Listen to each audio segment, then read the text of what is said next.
Cek, cek, cek.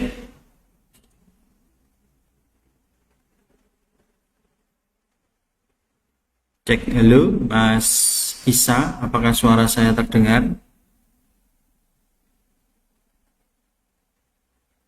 Cek, cek.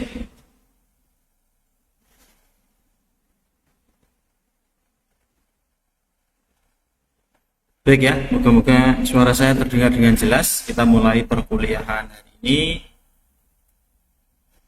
Oke, sudah aman. Terima kasih atas konfirmasinya, Mas Isa. Baik, kita mulai perkuliahan hari ini ya. Assalamualaikum warahmatullahi wabarakatuh. Teman-teman semua, ketemu lagi di mata kuliah e-bisnis dan e-commerce. Hari ini kita masuk pada pertemuan yang ke-15, artinya kita sudah masuk di penghujung semester.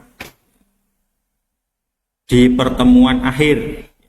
Nah, pertemuan 16 nantinya kita gunakan untuk ujian akhir semester.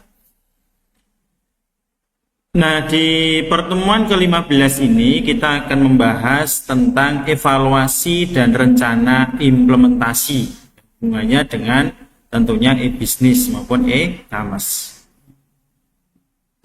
Ya. Nah, tujuan dari pertemuan ke-15 ini yang pertama adalah ya, memahami pentingnya evaluasi. Jadi mengidentifikasi mengapa evaluasi terhadap implementasi e-commerce ya, merupakan komponen kritis dalam hal siklus pengembangan bisnis online. Dan tentunya bagaimana hal ini mempengaruhi keberlanjutan usaha jangka panjang.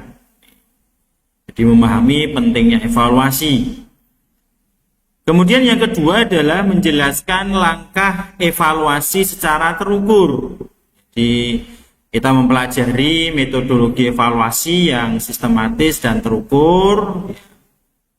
Untuk apa? Untuk memastikan ya, penilaian yang objektif terhadap kinerja dari platform e-commerce yang telah diimplementasikan.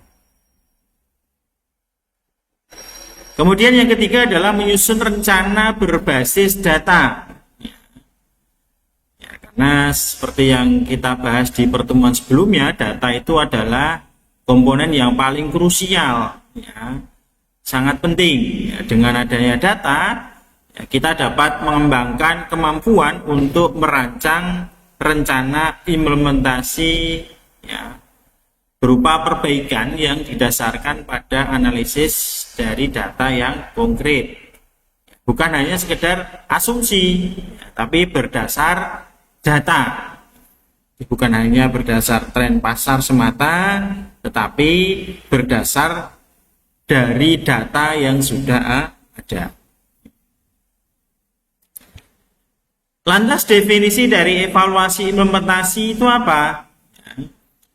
Dalam konteks e-commerce, ya, evaluasi implementasi adalah proses sistematis ya, untuk mengukur dan menilai kinerja dari platform bisnis online. Tentunya platform yang sudah diterapkan. Jadi proses ini tidak hanya berfokus pada aspek teknis, ya, tetapi juga meliputi analisis komprehensif. Ya. Analisis komprehensif terhadap apa? Terhadap seluruh komponen yang membentuk ekosistem e-commerce. Jadi evaluasi yang efektif itu melibatkan pengumpulan data dari berbagai sumber. Kemudian adanya pengukuran KPI, ya, Key Performance Indicator, yang telah diterapkan sebelumnya. Di matrik dari KPI ya, sudah kita bahas di pertemuan sebelumnya, ya, serta implementasi hasil untuk mengidentifikasi ya, area yang perlu diperbaiki. Ya, dalam hal ini ditingkatkan atau diubah.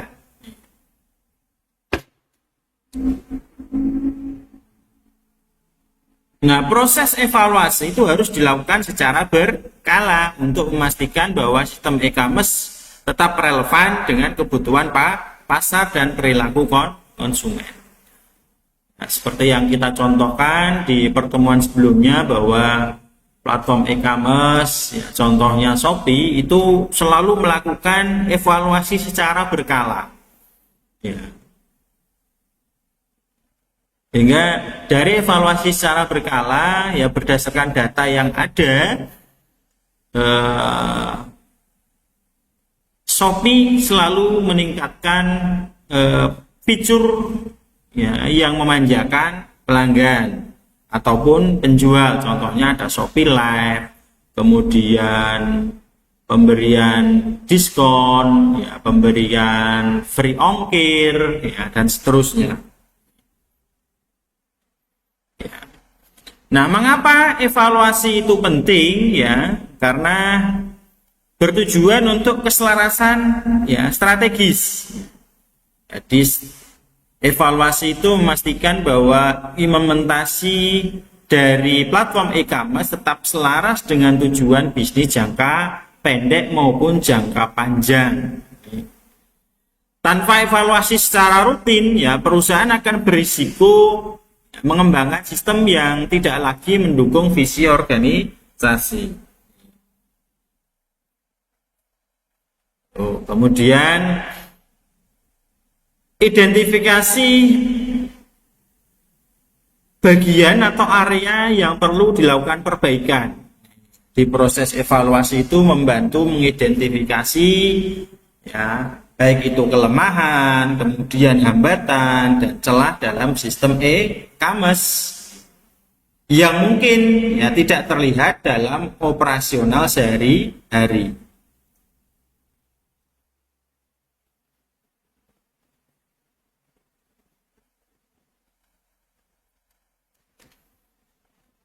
Berikutnya adalah mengapa pentingnya evaluasi, yaitu keputusan berbasis data. Jadi evaluasi menyediakan data konkret yang diperlukan untuk membuat keputusan strategis ya,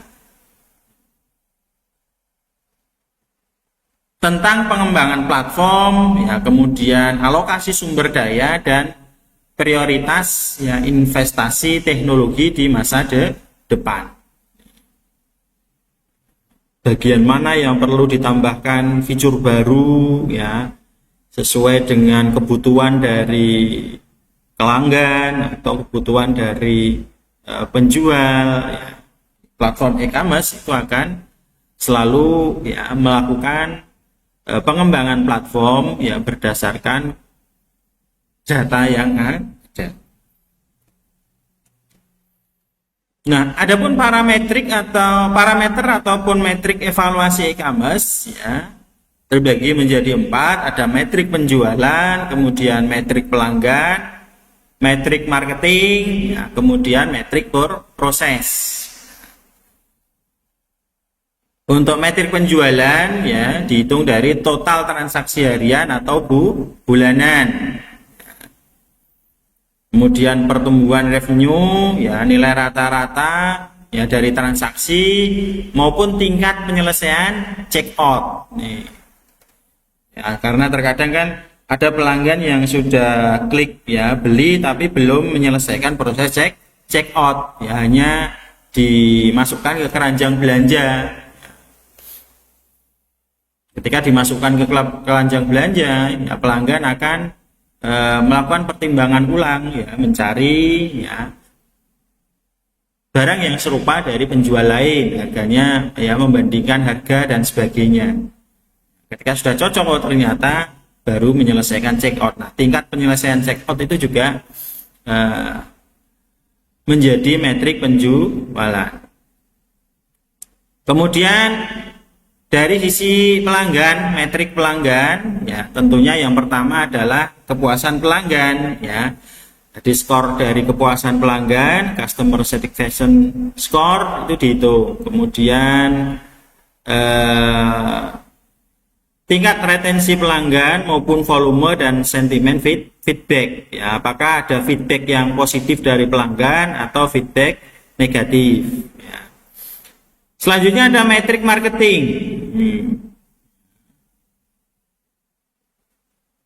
Ada brand awareness index ya, kemudian engagement rate ya dari media sosial, kemudian ROI ya dari iklan pemasaran, kemudian conversion rate ya dari berbagai channel marketing. Selanjutnya ada metrik proses. Ya, ini hubungannya dengan proses ya pembelian ataupun penjualan. Dari waktu rata-rata pengiriman ya dihitung rata-ratanya, kemudian tingkat error sistem, kemudian ketersediaan layanan, selanjutnya waktu respon customer service ya. Itu metrik proses.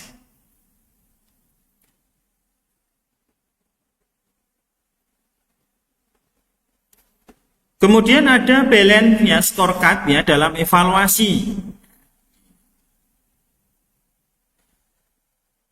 Jadi balance scorecard ini menyediakan kerangka evaluasi yang komprehensif ya untuk menyelaraskan aktivitas operasional dengan visi dan strategi organisasi atau perusahaan.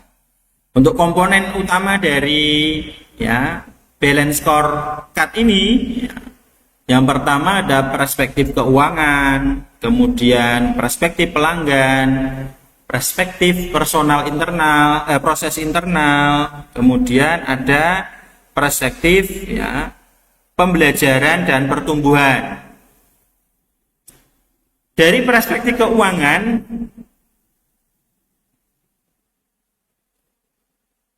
kerangka evaluasinya meliputi ada pertumbuhan pendapatan, kemudian profitabilitas per pelanggan, ya. Kemudian ada efisiensi biaya operasional.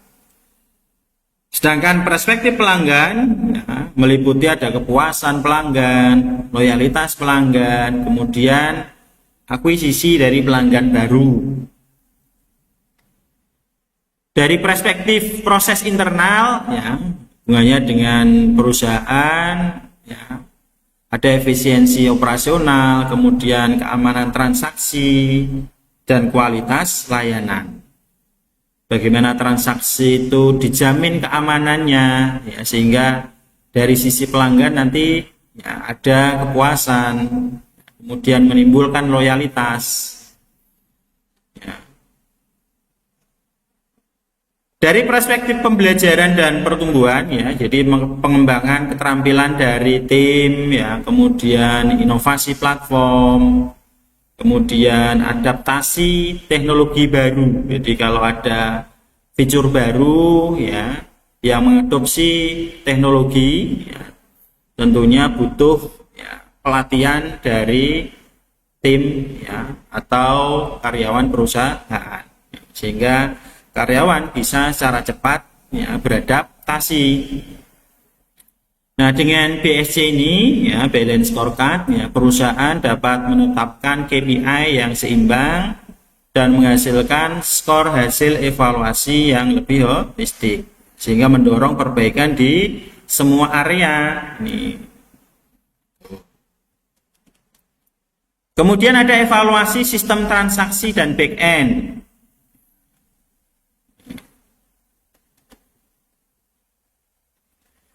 Meliputi update sistem dan integrasi ya, ada evaluasi kelancaran terhadap proses update sistem, kemudian implementasi fitur baru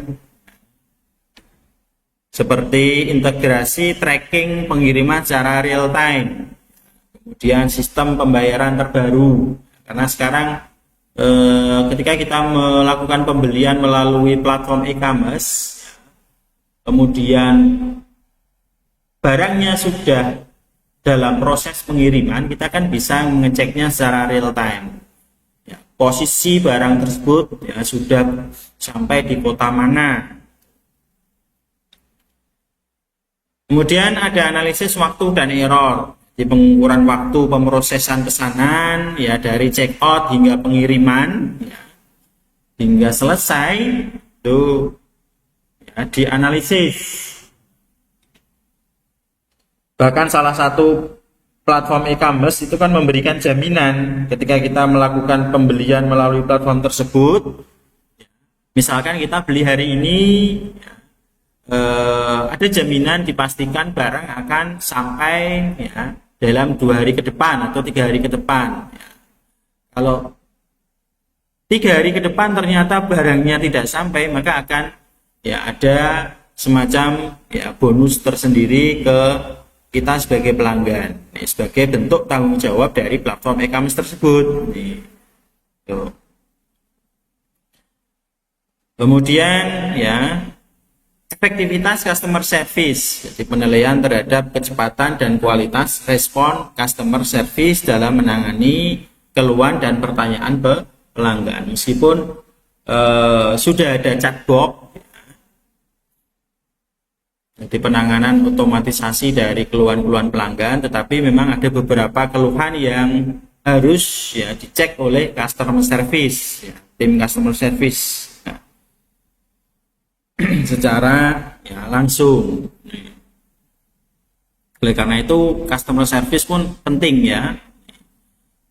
Di efektivitas dari customer service dalam memberikan pelayanan ke pelanggan, dalam hal ini menangani keluhan atau pertanyaan pelanggan itu menjadi poin sendiri, kecepatan dan kualitas responnya.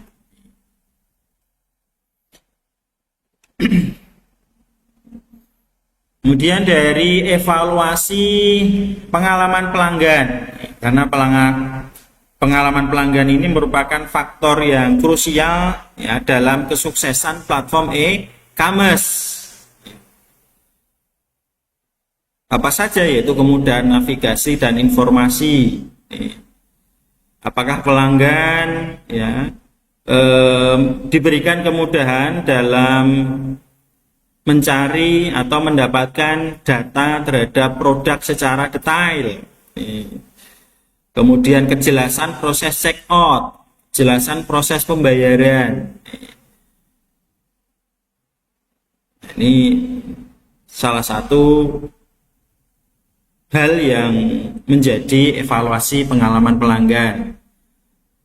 Dan tentunya ada survei kepuasan dan loyalitas. Kemudian analisis feedback untuk perbaikan. Bagaimana menganalisis komentar, kemudian ulasan, kemudian masukan dari pelanggan ya untuk perbaikan sistem ya, terutama bagian UI maupun UX. Contoh tadi kasusnya evaluasi implementasi pada Tokopedia.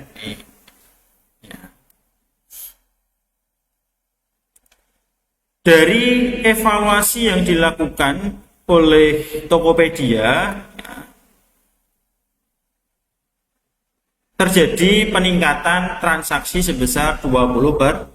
Jadi setelah implementasi program free ongkir dengan minimal pembelian tertentu, Tokopedia mencatat kenaikan jumlah transaksi sebesar 20% dalam waktu 3 bulan pertama. Jadi strategi free ongkir ini terbukti efektif mendorong peningkatan ya, nilai belanja.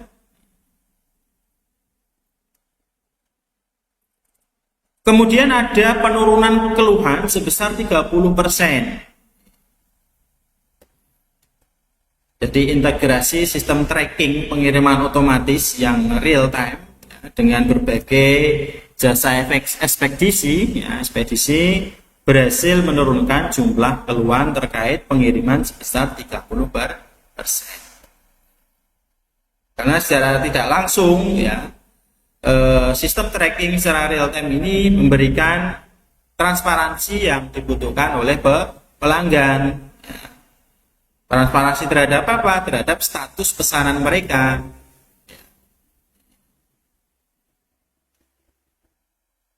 Kemudian ada peningkatan skor kepuasan dari pelanggan 4,6 dari 5. Jadi implementasi berbagai perbaikan berdasarkan hasil evaluasi secara berkala itu berhasil meningkatkan skor kepuasan pelanggan dari poin 4,1 menjadi 4,6 dari skala 5 ya, dalam periode 6 bulan. Di peningkatan ini berdampak positif ya, pada tingkat retensi pelanggan. Nah, studi kasus dari Tokopedia ini menunjukkan ya, bahwa evaluasi implementasi yang sistematis dan perbaikan berkelanjutan dapat mendorong pertumbuhan signifikan pada platform e-commerce. Di pendekatannya berbasis data. Ya.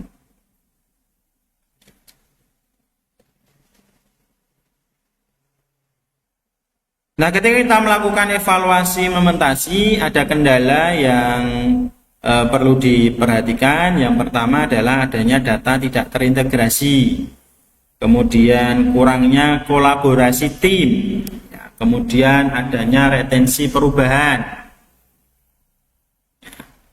Jadi salah satu kendala utama dalam evaluasi e-commerce adalah data yang tidak terintegrasi atau tidak diperbarui secara real time. Jadi kalau data tidak diperbarui secara real time, ya, mengakibatkan data tidak terintegrasi dengan baik, sehingga akan menyebabkan kesulitan dalam mendapatkan gambaran secara menyeluruh tentang performa sistem. Hal ini akan membuat ya, keputusan yang tidak tepat ya, karena datanya tidak terintegrasi dengan baik. Kalau data terintegrasi dengan baik ya, akan membuat keputusan yang tepat ya, berdasarkan data yang akurat. Nah, kurangnya kolaborasi tim ya, ini menjadi hambatan yang serius ya. Karena keberhasilan dari e-commerce itu membutuhkan keterlibatan atau kolaborasi semua aspek ya, baik tim pengembangan, kemudian tim operasional, tim marketing.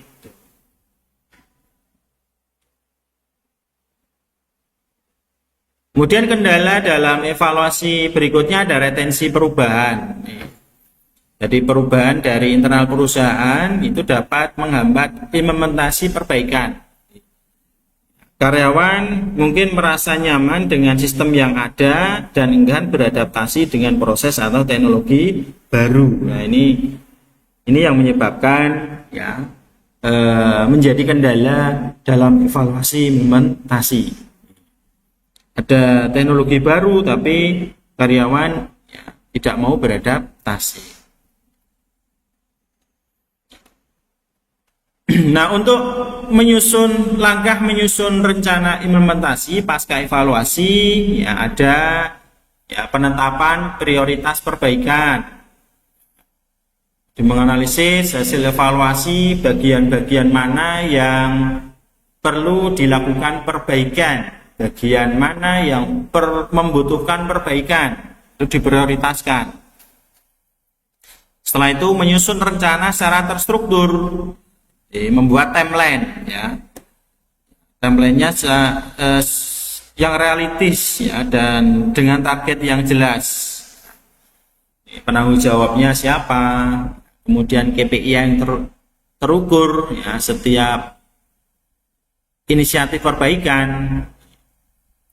Setelah menyusun ya timeline atau rencana secara terstruktur ya, baru dilakukan implementasi dan monitoring secara bertahap.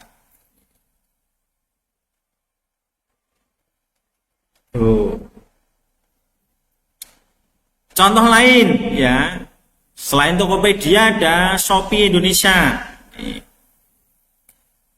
Ya, saat ini Shopee ya, di Indonesia telah menunjukkan bagaimana implementasi berbasis evaluasi yang konsisten. Di mana pendekatan Shopee ini ya, pendekatan mereka berbasis data ya, dan berorientasi pada pelanggan ya, sehingga hal ini menjadikan ya kunci kesuksesan. di Shopee itu selalu melakukan evaluasi rutin. Jadi menerapkan sistem evaluasi rutin setiap kuartal dengan fokus pada metrik utama, ya, pertumbuhan GMV, kemudian akuisisi pengguna dan kepuasan pelanggan. Kemudian ada fitur gamifikasi. Jadi kalau kita lihat di platform Shopee itu kan ada salah satu fiturnya fitur game, ya. Jadi berdasarkan hasil evaluasi tingkat engagement pengguna, ya, Shopee mengimplementasikan fitur gamifikasi seperti Shopee Game, ya, koin Shopee. Jadi kalau ada itu semacam telur itu, ya, kayak telur itu kan kelihatan seperti kita main game. Kalau kita klik, ya, maka kita akan mendapatkan, ya, bonus tertentu, ya, sebagai pembeli. Nah, strategi ini, ya, seperti game ini, ya, telur diklik muncul bonus. Strategi ini berhasil meningkatkan engagement sebesar 40% dan frekuensi kunjungan ke aplikasi. Jadi banyak customer yang sering membuka Shopee, ya, karena ada fitur game ini yang mengasihkan ini, ya. Tuh.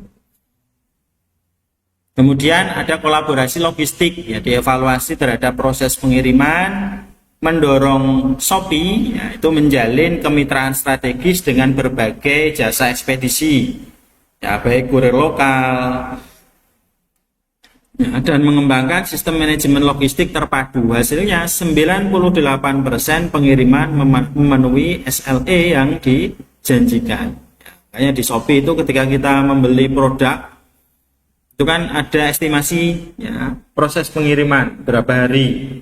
Ya, kemudian setelah penjual mengirimkan barangnya, ya, ada notifikasi ke kita sebagai pembeli, ya, bahwa, ya, jaminan barang akan terkirim 2 atau 3 hari. Ya.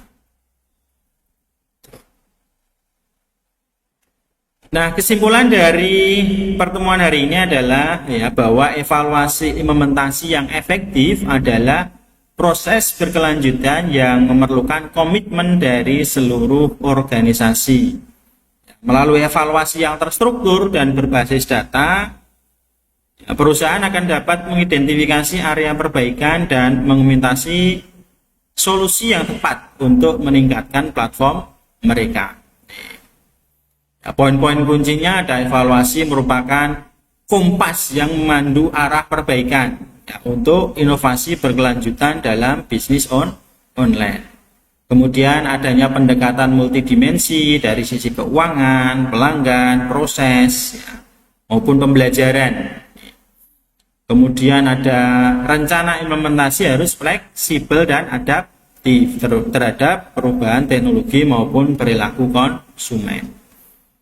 Kemudian ada kolaborasi lintas departemen, ya, kolaborasi tim, ya, adalah kunci kesuksesan dalam, ya, implementasi perbaikan. Oke, saya kira demikian teman-teman yang bisa saya sampaikan. Mungkin ada yang ditambahkan dari Bu Tanti maupun Pak Sulartopo, monggo. Cukup Pak, terima kasih. Belum, Pak. Terima kasih Pak Topo, Bu Tanti. Ya, mungkin ada pertanyaan dari teman-teman? Belum ada? Ya. Baik, ya. Karena ini pertemuan ke-15 menjadi pertemuan penghujung semester, ya, kita. Ya, maka saya akan informasikan bahwa pertemuan 16 mendatang kita gunakan untuk ujian akhir semester. Ujian akhir semesternya bersifat, ya, soalnya bersifat opsional, ya, pilihan ganda, ya, melalui SIAKAT, ya, CBT, ya, seperti UTS kemarin. Jangka waktu pengerjaannya 2 minggu. Ya, nanti untuk informasi lebih lanjut terkait dengan teknis UAS akan saya infokan melalui grup WA dan saya teruskan ke dosen di masing-masing cabang. Oke. Gitu ya teman-teman. Oke. Terima kasih Pak Tuan. Oke, saya kira demikian ya, kurang lebihnya mohon maaf ya jika ada kesalahan yang saya lakukan dalam satu semester ini ya, mohon keikhlasan dari teman-teman untuk memaafkan, dan semoga pembelajaran dalam satu semester ini ya memberikan manfaat untuk kita semua. Saya akhiri. Assalamualaikum warahmatullahi wabarakatuh. Waalaikumsalam warahmatullahi wabarakatuh. Terima kasih, Pak. Nggih, sami-sami Pak Topo, Bu Tanti.